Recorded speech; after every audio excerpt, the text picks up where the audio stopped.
ልጁን አየና እኛን ከወንጀል ነፃ አረገን ማለት ነው። መዳን የሚጀምረው ከሱ ነው። በኃጢአት እየቀጠሉ መምጣት አለማደግ ነው። መንፈሳዊ እድገት ማለት ለኔ ባጭሩ ኢየሱስን እየመሰሉ መሄድ ነው። አለማደግ የህይወት አልባነት ምልክት ነው።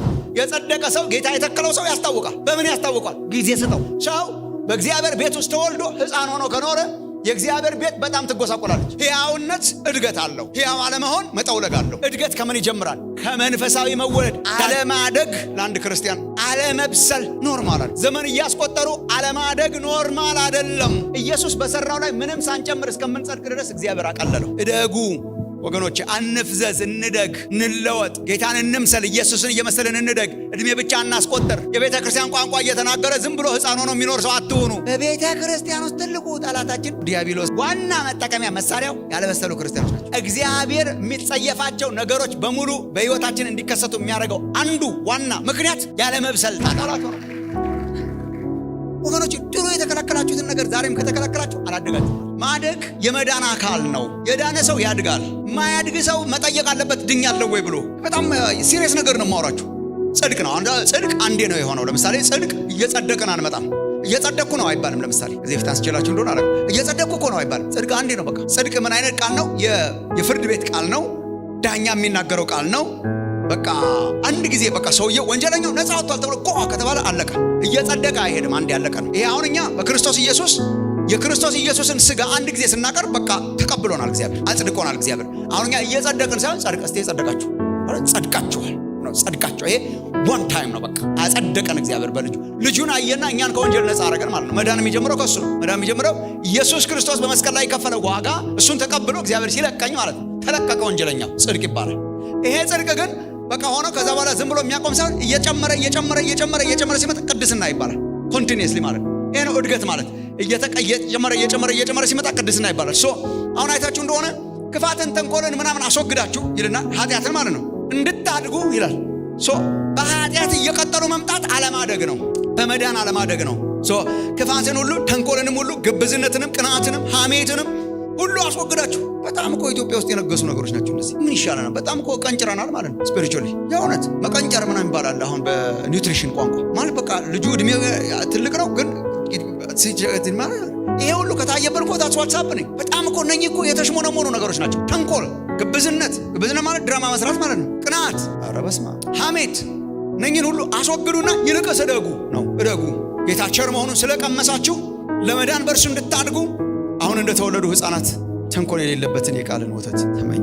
አንዳንድ ነገር እንደምናውቅ አስበን መነሳት አለብን። ስለዚህ ነገር ስንናገር ማለት እንደ አዲስ እኔ ሌክቸር ላደርጋችሁ አልሞክርም። በአብዛኞቻችን እዚህ ያለ ነው። ምናልባት አዳዲስ ሰዎች ተገኝታችሁ እንደሆነ እኔ አላውቅም። አብዛኞቻችን እዚህ ያለ ነው በእግዚአብሔር ቤት ውስጥ የከረመን ሰዎች ነን። የመዳን ትምህርት የሚባል ወስደናል። የደህንነት ትምህርት ተምረናል። ጥምቀትን ተጠምቀናል። ምናልባት አብዛኞቻችን ሰው እኔ ኤሌመንተሪ በሆኑ ነገሮች ላደክማቸው አልፈልግም።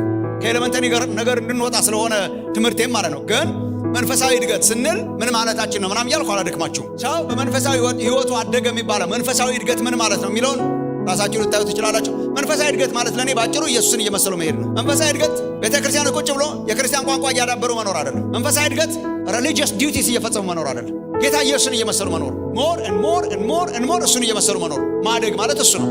መለኪያው ኢየሱስ ነው። ሜትሩ ኢየሱስ ነው። አሁን ሁልጊዜ ልጆቻችንን እንለካ የለም እዚህ ደረሱ ምናምን እያለ መለኪያው ኢየሱስ ነው። ኢየሱስ ክርስቶስን ባህሪውን እስክንመስል ድረስ እየተሞሉ መሄድ ማለት ነው። ስለዚህ አሁን እዚህ አድጎ የጨረሰ ሰው የለም። ለምን? መለኪያው ኢየሱስ ነው። መለኪያው ኢየሱስ ስለሆነ ሁለተኛ ቆሮንቶስ ምዕራፍ 3 ልታዩ ትችላላችሁ። ሁለተኛ ቆሮንቶስ ምዕራፍ 3 ቁጥር 16 ላይ ስለ አዲስ ኪዳን አገልግሎት ሐዋርያው ቅዱስ ጳውሎስ ሲናገር ያን መልክ እንመስል ዘንድ እኛ ይላል ነው። አገልግሎታችን በመንፈስ ነው። በመንፈስ እየተለወጥን ያን መልክ እንመስል ዘንድ ከክብር ወደ ክብር ምን እንሆናለን ይላል፣ እንለወጣለን ይላል። ከክብር ከአንድ ግሎሪ ሌቨል ኦፍ ግሎሪ ማለት ነው ከአንድ የክብር ደረጃ ወደ ሌላ የክብር ደረጃ እንለወጣለን ይላል። ምን እንድንሆን? ያን መልክ እንመስል ዘንድ እና መጨረሻ ላይ እንዲያውም ምን ይላል? የክርስቲያን ጎል ልክ እንደ መስታወት መጨረሻ ላይ ልክ እንደ መስታወት የክርስቶስን መልክ እስክናንጸባርቅ ድረስ ማለት ነው። መጨረሻ ላይ ክርስቶስ እንዲሳል ኢየሱስን በባህሪው ኢየሱስን በተገለጠበት ህይወት እየመሰሉ ከዓለም እየራቁ ኢየሱስን እየመሰሉ መኖር ነው የክርስቲያን እድገት። መንፈሳዊ እድገት የምንለው መለኪያው ኢየሱስ ክርስቶስ ስለሆነ በጣም አስፈላጊ ነው። መንፈሳዊ እድገት ኦፕሽናል አይደለም። በእግዚአብሔር ቤት ውስጥ በትክክል የተወለዱ ሁሉ ያድጋሉ። የተተከለ ሁሉ ያድጋል። ያላደገ ነገር ከእግዚአብሔር ሊሆን አይችልም። መብሰል በጣም አስፈላጊ ብርቱ መንፈሳዊ ኮምፖነንት ነው። ትንሽ በእኛ በኢቫንጀሊካል ሰርክል ያለው ችግር ዮሐንስ 3:16 አንብበን ጌታን ተቀብያለሁ ብለን እጃችንን አውጥተን ካርድ ስንሞላ ሁሉ ነገር የተጠናቀቀ ይመስለናል። በር ነው የከፈተልን እንጂ መጨረሻውን ደርሰንበት አይደለም። እግዚአብሔር የማደግን በር ነው የከፈተልን። ምድረ በዳ ውስጥ ያለን ነበርን፣ አመጣንና በቤቱ ተከለን ማለት ነው። የተተከለ ሁሉ እንደሚያድግ ፍሬ እንደሚያፈራ በርን ከፈተልን እንጂ መጨረሻው አይደለም። ማቆሚያ የለውም። ጀመርን እንጂ ጌታን ስንቀበል፣ ፎርም ስንሞላ፣ ቸርች ስንመጣ፣ ጥምቀት ስንጠመቅ ጀመርን እንጂ መንፈሳዊ እድገት ገና እየቀጠለ የሚሄድ ስለሆነ መንፈሳዊ መብሰል በመንፈሳዊ መብሰል ግድ ነው። ለምን? መብሰል፣ ብስለት፣ እድገት እየቀያየርኩ ነው የምጠቀምባቸው። ብስለት፣ እድገት የሕያውነት ምልክት ስለሆነ የሕያውነት አካል ነው። ሕያው የመሆን ምልክቱ እድገት ስለሆነ በጣም ሲምፕል ስቴትመንት ይመስላል፣ ግን ማወቅ አለብን። ማደግ በጣም ወሳኝ ዶክትሪን፣ ወሳኝ አስተሳሰብ ነው ወይ ለአንድ ክርስቲያን? ያስ ለምን? በሕይወት የመኖር ምልክት ስለሆነ ነው። የተወለደ ሕይወት ያለው ስለሚያድግ። አለማደግ የሕይወት አልባነት ምልክት ነው። ማደግ ደግሞ የሕያው የሆኑ ነገሮች በሙሉ ያድጋሉ። ይሄ ከዚህ በፊትም አንስቼላችኋለሁ እዚህ መድረክ ላይ። ሕያው የሆነ ነገር ያድጋል። ሳይንስ እንደሚነግረንም ሕይወት ያለው ነገር እንዲያውም የሚታወቀው በዚህ ነው። የሕያውነት ምልክት ለውጥ ነው። ችግኝ ተክላችሁ መጽደቅ አለመጽደቁ ይረጋገጣል። የማይረጋገጥ መጽደቅ አክቹዋሊ ምንም አይስላክ you have to prove it። ችግኙ መጽደቅ አለመጽደቁን ያውቃለሁ ወይ? አዎ ጸድቅ ያለው ግን ሰው ነው አየውም ጌታ ነው የሚረዳኝ የሚሉ ሰዎች አሉ። እንዴት? ዛፍ እንኳን ያስታውቃል። የጸደቀ ዛፍ ያስታውቃል። የተተከለ ሕይወት ያለው ሁለት አይነት ዛፍ ነው። ያው ችግኝ ስንተክል አሁን ክረምት ስለሆነ ከአንድ ነው። ወይ ይጸድቃል ወይ አይጸድቅም። ወይ ይጠወልጋል ወይ ይጸድቃል። መጽደቅና አለመጽደቁን በምን ያውቃል ሰው? ትንሽ ጊዜ ስጠው። ትንሽ ጊዜ ስትሰጠው ቅጠሉ እየለመለመ እያደገ ሳይዝ እየጨመረ ሲመጣ ቀስ እያለ ደግሞ ፍሬ እያፈራ ብርቱካኑን ጧጧ ማድረግ ሲጀምር ጸድቋል ማለት የዛሬ ዓመት የተከልኩት ጸድቋል ይባላል። በምን አወቅ ስትለኝ በማደጉ ነው፣ በመለወጡ ነው። መንፈሳዊ ሕይወት ልክ እንደዛ ነው። ልክ እንደ ሌሎቹ የፕላንት ላይፍ፣ ልክ እንደ ሌሎቹ የዚህ የሰው ልጅ ላይፍ ሕይወት ያላቸው ነገሮች የሚሆኑት ሁሉ በሕይወታችን ሪያሊቲ ናቸው። መንፈሳዊ ሕይወትም ሕይወት ስለሆነ የጸደቀ ሰው ጌታ የተከለው ሰው ያስታውቃል። በምን ያስታውቃል? ጊዜ ስጠው። ጊዜ ሰጠው እያደገ ፍሬ እያፈራ እየለመለመ ከመጣ በቃ ጸድቋል። ያው በእግዚአብሔር መንግሥት ውስጥ አራት አይነት እንደሆነን ጌታ ኢየሱስ ተናግሯል። እንደዛ እኮ ነው። የእግዚአብሔር ቃል ተዘርቶባቸው የማይበቅልባቸው አሉ። እሱ የለየለት ነው። ማቴዎስ ወንጌል ምዕራፍ 13 ጌታ ኢየሱስ ያስተማረው የእግዚአብሔር ቃል ይዘራባቸዋል፣ ዘሩ ይዘራባቸዋል፣ አይበቅልም። ዝም ብሎ መንገድ ዳር እንደወደቀ አይነት ነገር ነው። እንደዛ አይነት አሉ። ብቅ ብለው ደግሞ የሚጠወልጉ አሉ። ጊዜ ሰጠኸው ማለት ነው። ጊዜ ሰጠኸው ግን ጠወለገ። የተወለገ ነገር ደረቀ ማለት ነው። ትንሽ ጊዜ ስትሰጠው ደግሞ በዚህ ዓለም ሐሳብ በባለጠግነት ምኞት ደግሞ የሚታነቅ አለ እና ፍሬ አያፈራም፣ እድገቱ ይገታል ማለት ነው። ጀምሮ የሚገታ አለ እና የጸደቀውን ሰው በምንድን ነው የምታውቀው ስትል ጌታ ኢየሱስ እንደተናገረው ያፈራል። 30 60 መቶ ያፈራል፣ ያድጋል፣ ያፈራል። ሕያው የመሆን ምልክት ማደግ ስለሆነ ማለት ነው። ማደግ ያቆመ ሰው ኩዌስችን ማድረግ አለበት ወይ ህይወቱን? አዎ ለማለት ነው ፊታችሁ የመጣሁት። ማለት በቃ መቀለድ ማቆም አለብን። መንፈሳዊ እድገትን በተመለከተ መብሰል አለብን። ከጊዜ ወደ ጊዜ ሕፃንነትን መሻገር አለብን። ሰው በእግዚአብሔር ቤት ውስጥ ተወልዶ ሕፃን ሆኖ ከኖረ የእግዚአብሔር ቤት በጣም ትጎሳቆላለች። መንቃት መቻል ያስፈልጋል። ማደግ መራብ በጣም ያስፈልጋል። ሲሪየስ ዶክትሪን ነው ማቹሪቲ። ያ በህይወት የመኖርና ያለመኖር ምልክት ስለሆነ ሕያውነት እድገት አለው። ሕያው አለመሆን መጠውለግ አለው። እግዚአብሔር በክርስቶስ ምንድን ነው የሰጠን? ህይወት። ጌታ ኢየሱስ ይዤ መጣሁ ያለው ህይወት ነው። ሙታን ብንሆን ነው እንደዛ ያለው። ሰው ክርስቶስ ከሌለው ምንድን ነው? የሞተ ነው። በስጋ ይንቀሳቀሳል እንጂ ውስጡ የሞተ ነው። ከእግዚአብሔር የተለየ ነው። ሞትን ትሞታላችሁ አይደል ያለው እግዚአብሔር። ሞትን የሞተ ነው። ከእግዚአብሔር የተለየ ነው። ውስጡ የሞተ ነው። በስጋ የሚንቀሳቀስ ተንቀሳቃሽ ሙታን ናቸው የሰው ልጆች ያለ ክርስቶስ። ሰው ሙት ነው ያለ ክርስቶስ። በበደላችሁና በኃጢአታችሁ ሙታን ነበራችሁ። ስፒሪቹዋሊ ዴድ ትመላለሳላችሁ እኮ ይላል። እኔ በጣም የሚገርመኝ ጳውሎስ ኤፌሶን ምዕራፍ 2 ላይ ሙታን ነበራችሁ ግን ትመላለሱ ነበር ይላል። እንዴት ሙት ይመላለሳል? አይገርምም? በአየር ላይ ስልጣን ባለው ፈቃድ አለቃ ትመላለሱ ነበር። አለቃ ነው ሙትና ሕያው የሚያደርግ። ክርስቶስ ኢየሱስ ጌታ ነው ብለህ ስትቀበል ሕያው ነህ። በሕያውነት ነው የምትመላለሰው። ያኛው አለቃ ዲያብሎስ የተባለው አለቃ ሲሆን ትመላለሳለህ፣ ግን የሞት ግን ከእግዚአብሔር የተለየን ነበር። ሙታን ነበር። የዘላለም ገሃነም የሚጠብቀን ነበር። ስፒሪቹዋሊ ኢንሴንሲቲቭ ነበር። ከእግዚአብሔር የራቅን ነበር። ሕይወት አልባ ተንቀሳቃሾች ነበር። ሕይወት አልባ ተመላላሾች ነበር። ጌታ ኢየሱስን ስንቀበል ምን ሆንን? ከሙታን ተነሳ። ከሞት ወደ ሕይወት ተሻገረ። ለዚህ ነው ሰው በመዳኑ መገረም ያለበት። ከሞት ወደ ሕይወት ተሻገረ። ሙታን ነበርን፣ ሕያውነትን ሰጠ። የክርስቶስን ሕይወት ተካፈልን። የትንሣኤውን ሕይወት ተካፈልን። ከእግዚአብሔር ጋር ሕያው ግንኙነት አገኘን። ሕይወት እንዲበዛልን ክርስቶስ መጣ። በእርሱ የሚያምን የዘላለም ሕይወት። ዳግመኛ መወለድ ምንለው ለሱ ነው። አልነበርንም፣ ተወለድን። ስፒሪቹዋሊ ተወለድን። ህይወት የሚጀምረው ከምንድን ነው? ከመወለድ። ላንብበላችሁ እዛው ጴጥሮስ ላይ ብዙ ሳንነቃነቅ ምዕራፍ 1 ቁጥር 3-5 ኢየሱስ ክርስቶስ ከሙታን በመነሳቱ ለሕያው ተስፋና ሕያው ህይወት ያለው ማለት ነው፣ ለሕያው ተስፋና ለማይጠፋ እድፈትም ለሌለበት ለማያልፍም ርስት እንደ ምሕረቱ ብዛት ሁለተኛ የወለደን ቆጣል ሁለተኛ የወለደን የጌታችን የኢየሱስ ክርስቶስ አምላክና አባት ምን ይሁን ይላል? ለሕያው ተስፋ ነው የጠራን። ይሄ ሕያው ተስፋ ምን አይነት ተስፋ ነው ይላል? ለማይጠፋ እድፈት ለሌለበት ለዘላለም ለሚኖር ለማያልፍ ርስት እንደገና እሱን እንድንካፈል እንደገና ዳግመኛ የወለደን ሁለተኛ የወለደን። በመጀመሪያ በስጋ ተወልደን ነበር፣ ሁለተኛ ወለደን። ጌታ ኢየሱስን መቀበል ምን ይባላል? ዳግም ልደት። ወንድሞች እናቶች፣ ዳግመኛ ወለደን። ምን ሆነን? ልጆች። እንዴት አወቅን? ይኸው አሁን የተወለዳችሁ ሕፃናት ናችሁ ይላል ምዕራፍ 2 ቁጥር 3። አሁን እንደተወለዱ ሕፃናት ጌታን ስንቀበል የተወለደ ሕፃን ማለት ለመዳን ኤቭሪ ኮምፖነንት ይዞ ይወጣ ማለት ነው። ለማደግ ኤቭሪ ኮምፖነንት ይዞ ይወጣ። ሁሉ ነገር ይዞ ነው የሚወጣው ለማደግ ሰው ሕፃን ሆኖ ሲወለድ። አስባችሁት ሲሆን አንዳንድ ጊዜ በቃ ሚጢጥዬ ልጅ አንድ ሐኪም ያዋለደው አድጎ አንድ ቀን ያዋለዳል ሌላ ሐኪም ሆኖ። ያ ሁሉ ፖቴንሻል ነበረው ሲወለድ ያ ጮጫ ልጅ ያ ሁሉ እንኳንም ሕያው ሆነ እንጂ እንኳንም በሕይወት ተወለደ እንጂ ማደጉ አይቀርም። እድገት ከምን ይጀምራል? ከመንፈሳዊ መወለድ። ዳግመኛ ወለደን። በሌላ አገላለጽ ጌታ ቸር እንደሆነ ቀምሳችኋል። ምን ጌታን መቀበል ማለት ማለት የጌታን ቸርነት የጌታን ጸጋ the grace of Christ ቀምሳችኋል። ቃሉ ራሱ is very powerful። በመቅመስ ነው የሚጀምረው። ከዛ ወደ መብላት ይጠነክራል ማለት ነው። አጥንት ወደ መቆርጠም ይሄዳል ማለት ነው። ቀምሳችኋል። ጌታ ቸር መሆኑን ቀምሳችኋል። ሕያውነትን ተቀበልን ከእግዚአብሔር። ሕያው ሆነ ሰው ሕያው ሆነ። የሞተ መንፈሳችንን አስነሳው። ቀምሳችኋል። ምዕራፍ 2 ቁጥር። ክርስትና ምንድን ነው? ዳግም ልደት። ዳግመኛ ልትወለዱ ያስፈልጋችኋል ተብለን ዳግመኛ ተወለድን። አዲስ ሕይወትን ሰጠን። ሕፃናት ሆነን በእግዚአብሔር ቤት ውስጥ ተወለድን። ልጆች ሆነን በእግዚአብሔር ቤት ውስጥ ተወለድን።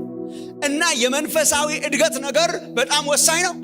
ለምን? ሕያው ሆኖ የመወለድ ምልክት ስለሆነ። ምን እያልኳችሁ ነው? ባጭሩ መብሰልና መዳን የአንድ ሳንቲም ሁለት ገጽታ ናቸው። ጌታን ተቀብዬ ባላድግስ? የዳነ ያድጋል። የተቀበለ ሰው እንዴት ጌታን የሚያክል ተቀብሎ አያድግም? በጣም ብዙ ሰው ኦፕሽናል አድርጎ ያቀርባል መንፈሳዊ ብስለትን። ጌታን ተቀብያለሁ ግን ባላድግም አይ መስት ቢ ኦኬ ከገሃነመ እሳት ተርፌያለሁ ይላል።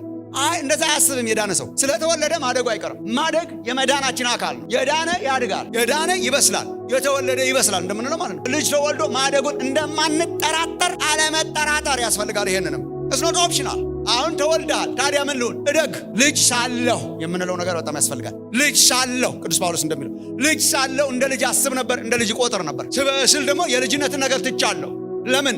ልጅ ያድጋላ በእግዚአብሔር ቤት ውስጥ። ሕፃን ሆኖ ከመቆየት እግዚአብሔር ይጠብቃችሁ። ማደግና መዳን የተሳሰሩ ናቸው። የዳነ ያድጋል። ኢትስ ፖሲብል ሃይማኖት ቀይሮ አለማደግ። የዳነ ሰው ግን ያድጋል። አለማደግ ለአንድ ክርስቲያን አለመብሰል ኖርማል ነው። ቢያንስ ሊያበሳጨን ያስፈልጋል። ባለማደጋቸው የሚኮሩ ክርስቲያኖች አንሁን። ቢያንስ ሕያዋን የሆኑ ሁሉ ያድጋሉ። ሊያበሳጨን ያስፈልጋል አለማደግ። ዕብራውያን ምዕራፍ 5 አነብላችኋለሁ። አይ ቲንክ የዕብራውያን መልእክት ጸሐፊ ትንሽ የተገረመ ይመስለኛል በሚጽፍላቸው ሰዎች የዳኑበትን ጊዜና አሁን ያሉበትን ሁኔታ ሲያነጻጽር ማለት ነው። ከጊዜው የተነሳ አስተማሪዎች ልትሆኑ ሲገባችሁ አንድ ሰው ስለ እግዚአብሔር ቃላት መጀመሪያ ያለውን የሕፃንነትን ትምህርት እንዲያስተምራችሁ እንደገና ያስፈልጋችኋልና የሚያስፈልጋችሁም ወተት ነው እንጂ ጠንካራ ምግብ አይደለም ይላል። ወተት የሚጋት ሁሉ ሕፃን ስለሆነ የጽድቅን ቃል አያውቅምና፣ ጠንካራ ምግብ ግን መልካሙንና ክፉን ለመለየት በስራቸው የለመደ ልቡና ላላቸው ለፍጹማን ለመቹር ሰዎች ነው።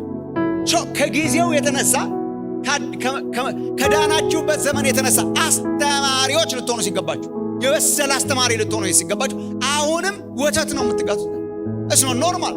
ዘመን እያስቆጠሩ አለማደግ ኖርማል አይደለም። ጌታን ከተቀበላችሁ በዘመን አንስቶ እድሜያችሁን አክሉ፣ እድሜያችሁን ምሰሉ። አንደኛ ቆሮንቶስ ምዕራፍ 16 ቁጥር 13 ንቁ፣ በሃይማኖት ቁሙ፣ ጎልምሱ፣ ጠንክሩ።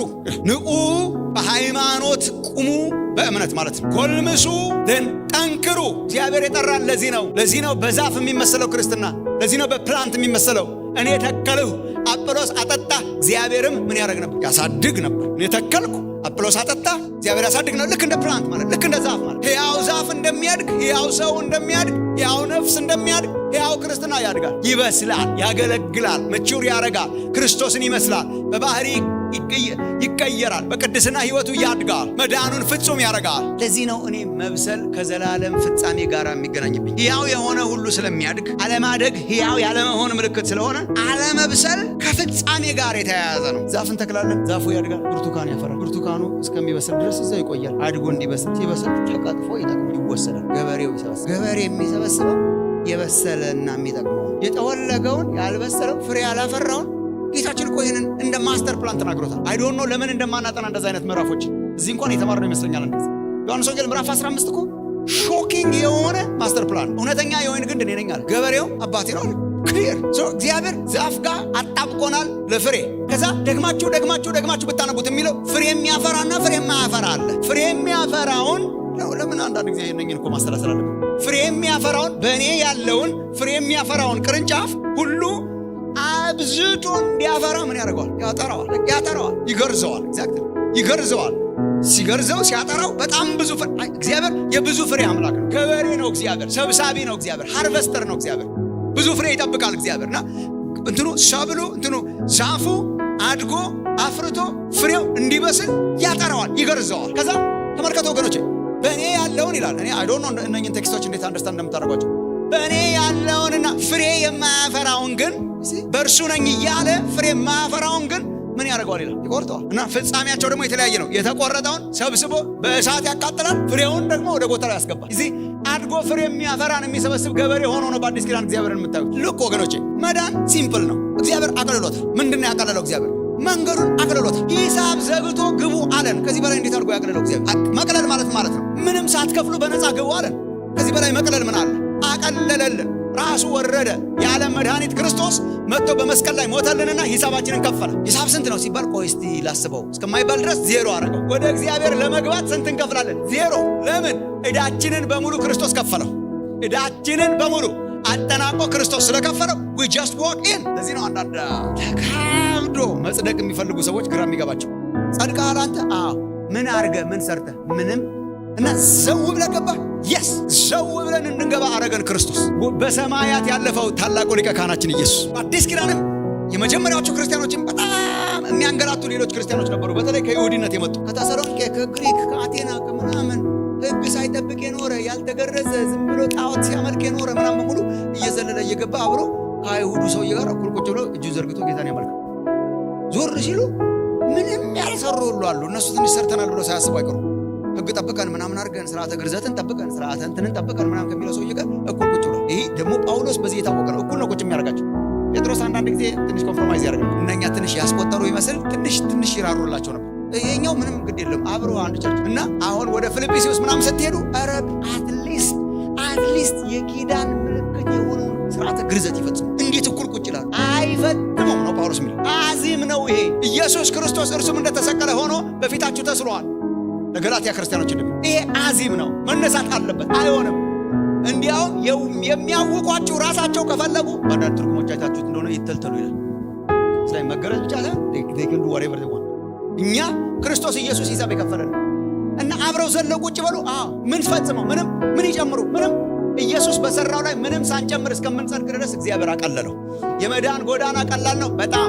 ምልክቶቹ እነማን ናቸው? እኛን የመሰለ ደካሞች ዘለን ገባን። ከቅዱሳን ጋር አብረን ስማችን ተጻፈ፣ ጻድቃን ተባልን፣ ተቆጠረን። ስማችን በሰማያት መዝገብ ተጻፈ ከነ አብርሃም ከነ ይስሐቅ ከነ ያዕቆብ ጋር እኛም አብረን የኪዳን ልጆች ሆነን ለዘላለም በፊቱ እናበራለን። ክብር ለእግዚአብሔር ይሁን። ምን ሰርተ ነው? ምንም።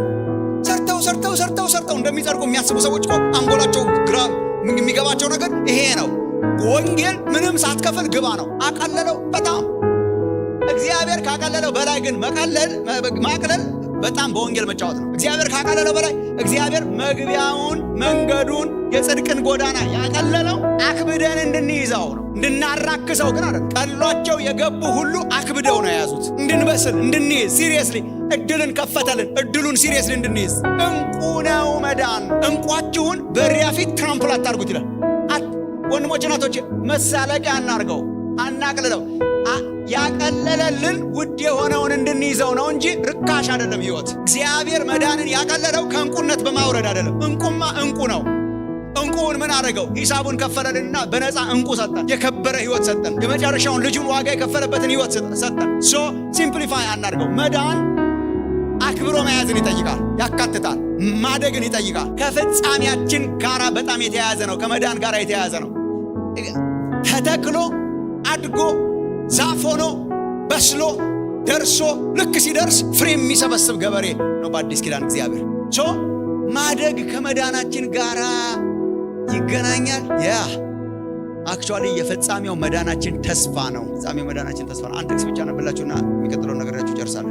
ሮሜ ምዕራፍ 5 አነብላችኋለሁ። ቁጥር 2 እስከ 5 አነብላችኋለሁ። ታውቁት ይሆናል። ሮሜ 5 እንግዲህ በእምነት ከጸደቅን ከእግዚአብሔር ጋር ሰላምን ይዘናል የሚለው ማለት ትዝ ይላችሁ ከሆነ ሰላምን እንያዝ ይላል አንዳንድ ትርጉም፣ የጥንቱ ትርጉም ግን ሰላምን ይዘናል ነው። ዋናው እሱ ነው።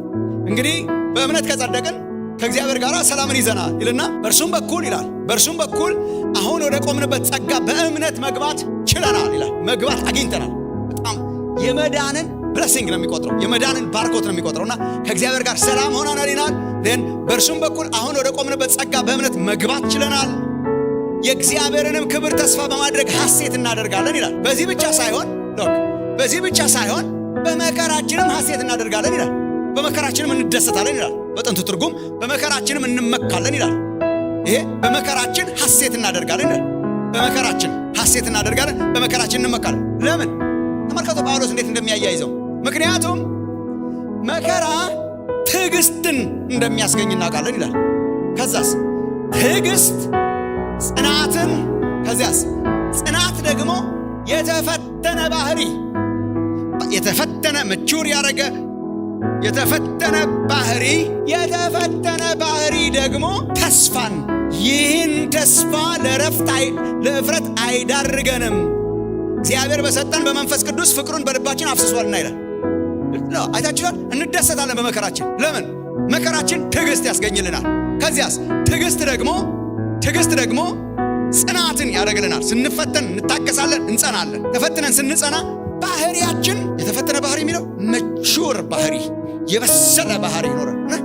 እሱን ከምን ጋር ያያይዘዋል? ከተስፋ ጋር። የበሰልን ስንመጣ ተስፋችንም እየጨመረ ይመጣል። በቃ ገበሬው ለቅሞ ከሚወስደው መካከል እንሆናለን። ማደግ ከተስፋ ጋር የተያያዘ ነው፣ ከፍጻሜ ጋር የተያያዘ ነው። እግዚአብሔር ማደግን እንደ ኦፕሽናል ሳይሆን እንደ ዋና ነገር የሚቆጥር ሕዝብ እግዚአብሔር ያርጋችሁ። እደጉ ወገኖች፣ አንፍዘዝ፣ እንደግ፣ እንለወጥ፣ ጌታን እንምሰል፣ ኢየሱስን እየመሰልን እንደግ። እድሜ ብቻ እናስቆጥር፣ ካልቸራል ሰዎች ብቻ አንሁን፣ ባህላውያን አንሁን። የቤተ ክርስቲያን ቋንቋ እየተናገረ ዝም ብሎ ሕፃን ሆኖ የሚኖር ሰው አትሁኑ። ኢየሱስን ምሰሉ። ክርስቶስ የጠራን ለዚህ ነው። ወንጌል ይሄ ነው፣ ከፍጻሜ ጋር የተገናኘ ነው። ማደግና መዳን አንድ ናቸው። የዳነ ያድጋል፣ የተተከለ ይበስላል፣ ፍሬ ያፈራል። እግዚአብሔርም መጨረሻ ላይ እንደ ጠቢብ ገበሬ የሚሰበስበው የበሰለ ነገርን ነው። የመብሰል ዘመን እግዚአብሔር ያርግላችሁ። መንፈሳዊ ብስለት ዋና ነገር ነው፣ ዋና ነው። ለምን? ከሕያውነት ከመዳናችን ጋር ይገናኛል። ፈተሽ አድርጎ አንዳንድ ጊዜ ራሳችሁን። ጀግና ማለት ራሱን ለመፈተሽ የማይፈራ ነው። ሰው የሚፈትሽ ሰው ጀግና አይደለም። የእንትናን ሕይወት አይተዋል ብሎ የሚመራመር የራስን አይተዋል ወይ? ጀግና ማለት ሰልፍ ኦፕራሲዮን የሚያደርግ። አሁን ድረስ እንደዚህ አይነት ሐኪም አልገጠመኝ። ገጥሟችኋል? ሌላ ሰው ኦፕራሲዮን ነው የሚያደርገው ሐኪም ግን ካን ኢማጂን እዚህ አካባቢ እንትን አለብኝ እና ቀድጄ ገብቼ ሰፍቼ ማረስ። ይሄ በጣም ኃይለኛ ካሬጅ ነው። በራሱ ላይ ኦፕራሲዮን የሚያደርግ ሰው ምን አይነት ህይወቴ ምን ይመስላል? እያደኩ ነው ወይስ የፔንቴ ቋንቋ ነው ማቀላጥፍ? ኢየሱስ ክርስቶስ ይገኛል ወይ ተፈትሾ በህይወቴ? the way I treat people፣ ከሰዎች ጋር ባለኝ ግንኙነት፣ በቤቴ ውስጥ፣ በኑሮ፣ በመስሪያ ቤት ሰው ፈልጎ ያገኘዋል ወይ ክርስቶስን? እኔ ስፈልግ ያገኘዋለሁ ወይ? መፈተሽ በጣም ጥሩ ነው። ድኛለሁ ወይ ብሎ መፈተሽ በጣም ጥሩ ነው። እኔ እንደውም አንዳንድ ጊዜ እረሳታለሁ እንጂ ጳውሎስ የሚያክል ሰውዬ እኮ ወንጌልን ለሌላ ሰብኬ ይላል አይደል? ወንጌልን ለሌላ ሰብኬ የተጣልኩ እንዳልሆን ራሴን ፈትሻለሁ። የተጣልኩ እንዳልሆን ቼክ ማድረግ በጣም ጥሩ ነው። አር ዊ ግሮዊንግ? በእግዚአብሔር ቤት ውስጥ ተተክለን እያደግን ነው ወይ? ባህሪያችሁ እየተቀየረ ነው ወይ? ኢየሱስን እየመሰላችሁ ነው ወይ? በቃ ሌላ ወንጌል የለንም። ይሄ ነው ወንጌል። በነፃ ያመጣል፣ ዜን ለውጦ ያስቀራል። ወንጌል በነፃ በተከፈለ ሂሳብ ያመጣል፣ ግን ያሳድጋል። ማቹሪቲ እግዚአብሔር የሚጠቀመውም በማቹር ሰዎች ነው። ከፍጻሜያችን ጋር በጣም የተገናኘ ነው። መብሰል ወሳኝ ነው። አዎ። ለምን? የሕያውነት ምልክት ስለሆነ። መብሰል ወሳኝ ነው። አዎ። ለምን? ያለመብሰል ጣጣው ብዙ ስለሆነ። ተቃራኒው ጣጣው ብዙ ነው። ያለመብሰል ጣጣ። እንዲሁ ምን አለበት ሌላ ቃል ባገኝ። አስቤ ነው ጣጣ ያልኩት። ክራይሲስ። በቤተ ክርስቲያን ውስጥ ትልቁ ጠላታችን አይኖ ዲያብሎስ ነው። ዋና መጠቀሚያ መሳሪያው ያለበሰሉ ክርስቲያኖች ናቸው። ጥፍር አንጨፍርሮ ፀጉሩን አሳድጎ መጥቶ አንገታችንን የሚይዝ ዲያብሎስ አይደለም። ቸርችን ከአስራ እንድትኖር የሚያረጋት፣ እግዚአብሔር እንዳይሰራ በመካከላችን የሚያረገው፣ በብዙ ጣጣ ውስጥ እንድንገባ የሚያረገን ወንድሞቼ እናቶቼ መገሰጽ ካለብን አንዱ መገሰጽ ያለብን ይሄ ነው። እንዴት እንደምንገስጸው አላውቅም። ያለ መብሰል ጣጣ በስም ያልጠራ ነው። የቸርች ክራይሲስ፣ የህይወት ክራይሲስ፣ እግዚአብሔር የሚጸየፋቸው ነገሮች በሙሉ በህይወታችን እንዲከሰቱ የሚያደርገው አንዱ ዋና ምክንያት ያለ መብሰል ጣጣ ነው። መጀመሪያ እንዳገኘ ነው ምንጩ እሱ ነው። ቢመረመር ምንጩ እሱ ነው። ያልበሰሉ ሰዎች በብዙ ነገር ይጫወታሉ። ህፃን በብዙ ነገር እንደሚጫወተው ስልክ ብትሰጠው መጫወቻ ነው ለልጅ፣ ኮምፒውተር ብትሰጠው መጫወቻ ነው ለልጅ። ያራክሰዋል። ሁሉ ነገር ከመጫወቻነት አልፍ፣ ሁሉ ነገር ከመጫወቻነት። ተአምር የምትሰራበት ስልክ ለሱ መጫወቻ ነው። እንደዚህ አይነት ክርስቲያን ነው ቸርችን ቁጭ ያደርጋል። እዚህ ህፃናት ስንሆን ችግሩ ይሄ ነው። ሁሉ ነገር መጫወቻ፣ ተአምር የምትሰራበት የቅድስና ኮንሰርት መጫወቻ ነው። የጸጋ ስጦታ የሚያክል መጫወቻ ነው። ልሳን መናገር መጫወቻ ነው። አጋንንት ማውጣት እንዳስቀየዋ ልጆች መጫወቻ ነው። ሁሉ ነገር መጫወቻ አደረጉት። ስብከት ማስተማር እንደ መጫወቻ፣ መዝሙር መጫወቻ። ሁሉን መጫወቻ ማድረግ እኮ ያለ መብሰል ምልክት። ጣጣው ተጫዋች ነገር ያደርጋል በሁሉ ነገር። እንዴት አድርገን ፊቱ እንደምናየው አላ ኢሞራሊቲ ቅድም የጠቀስነው ነው። ኢሞራሊቲ ያለ መብሰል ምልክት። ሰው ጌታ ኢየሱስን አምኖ ሲኖር ኮምፕሊትሊ ፍጹም ይሆናል እያልኳችሁ አይደል? ኮምፕሊትሊ ከኃጢአት የጸዳ በዚህ ዓለም ላይ ምንም ችግር የሌለበት ሰውዬ ካገኛችሁ ኑና ንገሩኝ። እኔ እስካሁን አላገኘውም፣ ራሴን ጨምሮ። ይደክማል በጣም፣ ትግል አለበት በጣም፣ ከኃጢአት ጋር ይታገላል በጣም። ግን ሰው ከአንዱ ወደ አንዱ ወደ አንዱ ወደ በኃጢአት እየበሰለ ከመጣ ግን የምን ምልክት ነው? አለማደግ። የብዙ ኢሞራሊቲ ምክንያት አለማደግ ነው። ይኸው ክፋት፣ ተንኮል፣ ግብዝነት፣ ቅናት፣ ሐሜትን ከምን ጋር ነው የሚያያይዘው ጴጥሮስ ካላችሁ? ከህፃንነት ጋር። ስማርት የሆነን ይመስለናል እኛ አሁን። ተንኮል የስማርት ምልክት አይመስል፣ ለጴጥሮስ የህፃን ምልክት። ክፋት፣ ቅናት በሌላ ሰው የህፃን ምልክት። ሐሜት የህፃን ምልክት። ጥላቻ የህፃን ምልክት። ሰው ሲበስል አይጣላም። ሰው ሲበስል አያማም። ሰው ሲበስል አይጫወትም። ሰው ሲበስል በተንኮል አይጫወትም። ሰው ሲበስል በትዕቢት አይጫወትም። መብሰል እንዳትጫወት ያደርጋል። ኢሞራሊቲ ዋናው ሰው በኢሞራሊቲ እያደገ እንዲመጣ በቸርች ውስጥ የሚያደርገው ምንድን ነው? አለመብሰል። እድሜ እያስቆጠረ አንደኛ ቆሮንቶስ ምዕራፍ 3 ነበር። እኔም ወንድሞች ሆይ የሥጋ እንደመሆናችሁ በክርስቶስም ሕፃናት እንደመሆናችሁ እንጂ መንፈሳውያን እንደመሆናችሁ ልናገራችሁ አልቻልኩም ይላል። መንፈሳውያን አይደላችሁ ይላል። ተቃራኒው ሕፃናት ናችሁ። በክርስቶስ ሕፃናት እንደመሆናችሁ እንጂ መንፈሳውያን እንደመሆናችሁ ልናገራችሁ አልቻልኩም። ገና ጽኑ መብል ለመብላት አትችሉም ነበርና ወተት ጋትኳችሁ ይላል። ያኔ ቸርቿን ፕላንት ሲያደርግ። አሁን ትልቁ ችግር ምንድነው ጳውሎስ የገጠመው? ያኔ ቤተክርስቲያኗን ሲተክል እንደ ሕፃናት ነው ያወራቸው። ከብዙ ዘመን በኋላ ስለ እነሱ ሲሰማ ሪፖርቱ ሕፃናት ሆነውልሃል። ኧረ በስመ አብ እግዚአብሔር ይጠብቃል። ከስንት ዓመት በኋላ ሕፃናት ሆነዋል። ገና ሥጋውያን ናችሁና እስካሁን ድረስ ገና አትችሉም ይላል። አሁንም ወተት፣ አሁንም ሌላ መብል መብላት አትችሉም፣ ሕፃናት ናቸው። ዋይ በምን አወቅ ጳውሎስ? ሊስን ወገኖች የእግዚአብሔርን ቃል ኬርፉሊ። በምን አወቅ ጳውሎስ? ያኔም ሕፃን ነበራችሁ አሁንም ሕፃን ነበራችሁ ብለህ ትሰድበናለህ። በምን አወቅ? ምንድነው ያንተ ኤቪደንስ? ምንድነው? ሳያችሁ በኢሞራሊቲ ተከተከላችሁ። ቅናትና ክርክር ስለሚገኙባችሁ ኤቪደንስ። ጣጣ ያለማደግ አላደጋችሁም፣ አልበሰላችሁም። ያኔም ወተት ጋትኳችሁ፣ አሁንም ወተት ነው የሚያስፈልጋችሁ። አላደጋችሁም። በምን አወቅ? ቅናትና ክርክር ስለሚገኝባችሁ ሥጋውያን ናችሁ። ቅናት አለ፣ ክርክር አለ፣ ጥላቻ አለ፣ ሞራሊቲ አለ። አላደጋችሁም ማለት ልጆቻችን ሕፃናት እያሉ በሁሉ ነገር ስለሚጫወቱና ሁሉን ስለሚሰብሩ ሕፃናት ልጆች ያሳደገን ሁሉ እናውቀዋለን። የምንከላከለው ነገሮችን በሙሉ እንዳይደርሱ ከፍ አድርጎ በመስቀል በሚጎዳቸው ነገር ሁሉ ሊጫወቱ ስለሚችሉ ጓድ ዊዱ እንዳይደርሱ መከልከል ነው። እንዳትነካ። መጀመሪያ የወላጆች እኮ ከ2 ዓመት ምናምን በተለይ ጀምሮ የመጀመሪያ እኮ አፍ መፍቻ ቋንቋችን የኛ ስናሳድግ የነሱ ሌላ ነው። የኛ አፍ መፍቻ ቋንቋ ተው ነው። ተው ዘን ማራቅ እንጀምራለን ማለት ነው። ከፈረ ከዛ ያን ቢመኘውም አያገኘው በመከልከል ነው ወጥረን የምንይዘው። ከዛ ልጆች እያደጉ ሲመጡ ነው አንደርስታንድ ያደረኩት። ቁመታቸው ይረዝምና ድሮ የከለከልናቸው ነገርን በ3 በ4 እጥፍ ይበልጡታል፣ ይደርሱበታል ማለት ነው። ድሮ እንዳይነካው የከለከልነው ነገር ላይ ልጄ ደረሰ አድጉ። ድሮ ስለተከለከለ ያለቀሰበትን ነገር ዞር ብሎም አያየው። ቁመቱ ሲያድግና ልጁ ሲለወጥ ፍላጎቱ ተለውጧል። ባይዘ ታይም ሲደርስበት አይፈልገውም። አለመፈለጉ ምን ያሳያል? አድጓላ።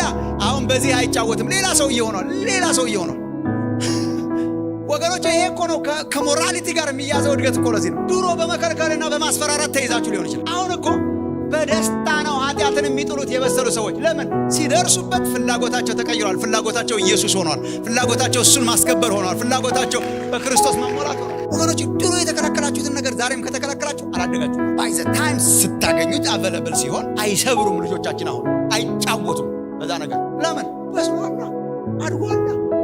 ለዚህ እኮ ነው አትያዝ አትቅመስ ምናምን በሚል ማንተዳደረው። ባደግን ቁጥር እንዳትቀምስ፣ እንዳትይዝ፣ እንዳትነካ። ይሄ እኮ አይሰራም። ተው እኮ አይሰራም። አሁን ለበሰለ ክርስቲያን ተው እንዳትይዝ፣ እንዳትቀምስ። ይሄ ህግ አስተዳድረው። ለምን? ሲደርስበት ተቀይሯል። መንፈሳዊ ቁመታችሁን ይጨምርላችሁ እግዚአብሔር። ሁሉ ነገር ጣጣው አለማደግ ኢሞራሊቲ ጣጣው አለማደግ፣ ኃጢአት ጋር መጫወት አለማደግ፣ የስህተት ትምህርት እንኳን ራሱ ቅዥ የሚሉ ክርስቲያኖች አሁን ትክክለኛውን እንገራቸው ጋር አለማደግ። ያደገ አይንቀዠቀዥ። አሁን ቅዱስ ጳውሎስ በኤፌሶን 4 ላይ ቁጥር 14 ላይ ኤፌሶን 4:11 ላይ ሐዋርያትን፣ ነቢያትን፣ ወንጌል ሰባኪዎችን፣ እረኞችን፣ አስተማሪዎችን ሰጥን እንዲያስታጥቁን ይልና እንደ ስህተት ሽንገላ ባለ ተንኮል በሰዎችም ማታለል ምክንያት በትምህርት ነፋስ ሁሉ እየተፍገመገምን ይላል። ቃሎቹ ራሱ እንደ ሸንበቆ ነገር ናቸው። እየተፍገመገምን ወዲያና ወዲህ እየተንሳፈፍን ምን ማለት ነው? ላይክ እንደ ሕፃናት መሆን ወደፊት አይገባል። መንሳፈፍ ይሄ ሕፃንነት የማይሰራው ጉድ የለም። ተንሳፋፊ ያደርጋል ሰው። እየተንዠዋዠውን ወደዚህና ወደዚያ፣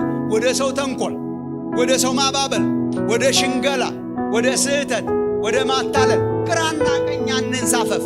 እንደምን? እንደ ሕፃንነት። ምንድነው ሰውን የሚያንሳፈፈው? ሕፃንነት። ይሄ እኮ አይሰበክም አሁን በኢትዮጵያ ቸርች። እስቲ ዝም ብላችሁ ታዘቡ። ቲቪ የማየት እድል ካላችሁ የሚሉ ሰዎች ዝም ብላችሁ ብታጠማቸው አለመብሰል። ኢየሱስ ይላል። ማን እንደሆነ ብታውቀው አሁን ጋኔንን ቢያገኘውና ቢጠይቀው ጋኔን ጠየቃቸው እኮ እንትና ጋኔን ሊያወጡ ሲሉ ያስኬዋል ልጆች ኢማቹር፣ በጣም ኢማቹር ልጆች ናቸው። አይ ቲንክ ዝም ብሎ የሃይማኖት ቤተሰብ አካባቢ ስላደጉ በቃ ዘይቲንክ በቃ አሉ ዝም ብሎ ቸርች ምናምን አካባቢ ስላደጉ ሁሉ ነገር የሚችሉ ይመስላል። በካህን ቤት ውስጥ ማደግ ካህን አያደርግም። ሰው ስሙን መጥራት ኢዝ ኖት አ ጋራንቲ። ጌታ ሆይ እያሉ መጥፋት አላ ያልበሰለ ያልተተከለ ባለት ላይ ያልተመሰረተ ኢየሱስ ይላል። ኢየሱስ ጌታ ነው ይላል። መንፈሳዊ ቋንቋ ይናገራል። ስታገኘው ብር ይፈሳል ብሎ ደግሞ ይጠባበቃል። ከዚህ በላይ ሕፃንነት ምን አለ? ይዘምራል፣ ይጮሃል፣ ይጨፍራል። መንቀሽቀሽ ያለ መብሰል። የበሰለ ሰው ቢገለኝም እንኳ ይላል። እንዲያውም ሕፃንነት ይሻላል። እንትና እኮ እንዲያውም ሕፃን የሆንኩ መሰለኝ ሳይሆን እንደዚህ አይነት ሰዎችን አይቶ የራሱን ሕይወት ፈትሾ ነው። ሕፃን የሆንኩ መሰለኝ ሳይሆን እንስሳ የሆንኩ መሰለኝ። ራስን መፈተሽ ማለት ጀግንነት ነው። ራሱን ኦፕራሲዮን ያደረገ ሰው ያመባቸዋል። አሳፍ የተባለ እነኚህ ኃጢአተኞች ይደሰታሉ ሲል ቀንቶ ማለት ነው። በኃጢአተኞች ቀንቼ ነው። አሟሟታቸው እንኳን ጣር የለው። በስብ ሆነዋል። ይበላል፣ ይጠጣል፣ ይደሰታል። እኔ እንደውም የተጨቆንኩ እነሱ ይደሰታል ምናምን። በኋላ ወደ እግዚአብሔር መቅደስ እስክገባ ድረስ ነበርና ወደ እግዚአብሔር መቅደስ ገብቼ ሳይ የእነሱን ፍጻሜ አየው ይላል። የእውነት እኮ በጣም የሚገርም ነው። የእነሱን ፍጻሜ አየው ይላል መዝሙር 73 ላይ ያለላቸው። የእነርሱንም ፍጻሜ አየው የኔንም ማንነት አየው ይላል። የእነርሱን በሸርተቴ ላይ አስቀመጥካቸው ይጠፋሉ ይልና እኔ እንደ እንስሳ ሆንኩ። ይህ በጣም ትልቅ ኦፕራሲዮን። ምን ማለት ነው? እንደ እንስሳ ሆንኩ። በሚበላው በሚጠጣው ነው የተታለለው። በሚበላው በሚጠጣው፣ በጭፈራው በሚታየው በድልብነታቸው ነው የተታለለውና እንደ እንስሳ ሆኜ ነበር። ከሕፃንነትም ወርዶ ማለት ነው። እግዚአብሔርን በሚበላ በሚጠጣ በሚለበስ ምናምን የሚገምት ሰው እንደዚህ እኮ ነው። በጣም የወረደ ክርስትና ነው የሚንቀሸቀሽ ክርስትና። ለሚበላ ለሚጠጣ ብቻ እግዚአብሔርን እንደ እግዚአብሔርነቱ ማያከበር ህይወት ማለት። እድገት ወሳኝ ነው ወይ? በጣም ከመዳናችንም ጋር የተገናኘ ነው፣ ግን ከጣጣዎቻችን ጋር የተገናኘ ነው። ቸርችና አብዛኛው ጣጣና የአገልግሎትን አብዛኛው ጣጣ ዝም ብለን ቁጭ ብለን ብንፈትሽ አይ ቲንክ አለማደግ ነው። በጣም ያለማደግ ጣጣ። ያላደጉ ሰዎች ስናገለግል፣ ያላደግን ሰዎች ስንቆም፣ ያላደግን ሰዎች ቸርችን ስናተራምስ፣ ያላደግን ሰዎች ተስና በጣም ብዙ ክፋት ነው። ያላደግን ሰዎች እግዚአብሔር ወደ ማደግ ህይወት ውስጥ ያምጣል። ወደ መብሰል ፍጻሜያችን ያማረ የሚሆነው ስናደግ ይቻላል እኮ አሁን ያደጉ መስሎ መኖር ይቻላል። ግን ፍጻሜያችን ያማረ የሚሆነው ስንበስል። ዳግመኛ ትወልዳችሁ ከሆነ የጌታን ቸርነት ቀምሳችሁ ከሆነ ክርስቶስ ህይወትን ሰጥቷችሁ ከሆነ ራሳችሁ ቼክ ማድረግ በጣም ያስፈልጋል። መብሰል ማቹሪቲ። እግዚአብሔር የመብሰል ዘመን ያርግልን። አይዶን ያልበሰለ ነገር እየተጸየፍን እኮ ነው የምንውለው። ያልበሰለ ምግብ አስጸያፊ ነው። ያልበሰለ ፍሩት እኮ እንኳን ለመግዛት ተርበን እንኳን መብላት ያስጠላል። ያልበሰለ ፍራፍሬ እንዴት እግዚአብሔርን ያልበሰለ ሰው ውሰድ እንለዋለን? እግዚአብሔር ሲያየን እንዴት ይጸየፍ ይሆን? እግዚአብሔር ሲያየን ከዘመናችን የተነሳ መብሰል ሲኖርብን መድረስ ሲኖርብን እንዴት ይጸየፍ ይሆን? እግዚአብሔር ቤት ውስጥ ከተተከላችሁ አይቀር አድጋችሁ በስላችሁ ፍሬ አፍርቷችሁ ተደስቶባችሁ በፍሬያችሁ ደስ ተሰኝቶ አስከብረውት ከሚያልፉ መካከል እግዚአብሔር ያርጋችሁ። በዚህ ሰሞን ስትጸልዩ ፎከስ ሆናችሁ ጸልዩ ወገኖች። በእውነት አሳድገኝ እያለ እንደዘመረው ሰማል። በእውነት አሳድገኝ ጌታ ሆይ በፍቅር በከንቱ መታበያችን ይቅር። እያስመሰልን አንኑር ወገኖች። ያደግን እየመሰልን አንኑር። የበሰልን እየመሰልን ምን ያደርግልናል? ፌክ ነዋ። በእውነት አሳድገኝ ጌታ በፍቅር በከንቱ መታበያችን ይቅር። አንደኛ ቆሮንቶስ ምዕራፍ 12 እስከ ምዕራፍ 14 በጸጋ ስጦታ ዙሪያ የነበረ ትርምስ። በመንፈሳዊ ነገር ልጆች አትሁኑ ይላቸዋል ጳውሎስ። ለክፋት ነገር ለተንኮል ነገር ሕፃናት ሁኑ እንጂ መንፈሳዊ ነገርን በተመለከተ ሕፃናት አትሁኑ ይላል። መንፈሳዊ ነገር የሚለው ስፒሪቹዋል ጊፍትስ ያልተራመሱት እኮ ሕፃናት ስለሆኑ የምንወጣበት ዘመን እግዚአብሔር ያርግልን። እንዴት ነው የምንወጣው ምናምን የሚለውን ለማየት እንሞክራለን። ጸልየን እንጨርስ።